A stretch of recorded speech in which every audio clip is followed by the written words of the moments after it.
আমাদের লালমনিরহাট বন্যায় কবলিত আমার ভাই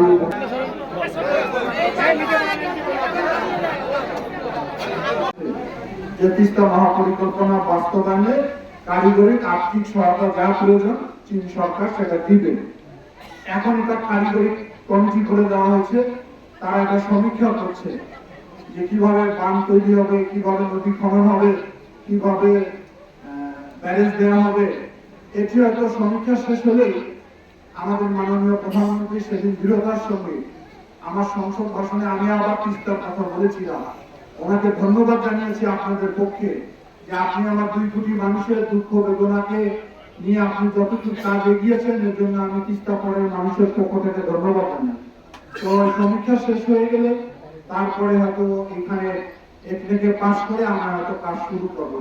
এটা একটা বিশাল পরিকল্পনা, বড় কাজ, হাজার হাজার কোটি টাকা লাগবে।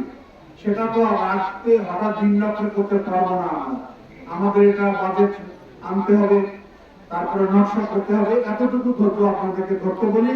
তবে আমি বিশ্বাস করি, আমি জানি, তার সঙ্গে আমি যেহেতু কাজ করি প্রতিনিয়ত, তার সঙ্গে আমার কথা হয় মাননীয় প্রধানমন্ত্রীর সঙ্গে, উনি আমাকে কথা দিয়েছেন, জনগণের উদ্দেশ্য কথা দিয়েছেন, একাধিকবার উনি বলেছেন।